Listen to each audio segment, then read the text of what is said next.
कति देख्न सक्नुहुन्छ यो चाहिँ पृथ्वीको नर्क भनेर सकिन्छ।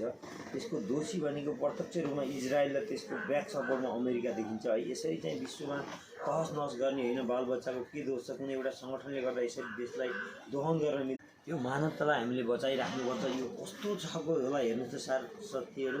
संसारमा चाहिँ भगवान् छन्, यदि ईश्वर छन्, यिनीहरूले पनि आफ्नो धर्म धार्मिक स्थल होला सायद त्यसलाई पनि यसरी तहस नहस गरेको छ। न भगवान्ले हेरेका छन्, न कुनै दुनियाँले हेरेको छ। यो बिजोग र एउटा वियोगान्त एउटा चाहिँ यो हिस्ट्री भनेको छ। सबैले विश्वले हेरिरहेको छ। युरोपियन युनियनले उल्टै हतियार दिएको छ, अमेरिकाले उल्टै सपोर्ट दिएको छ।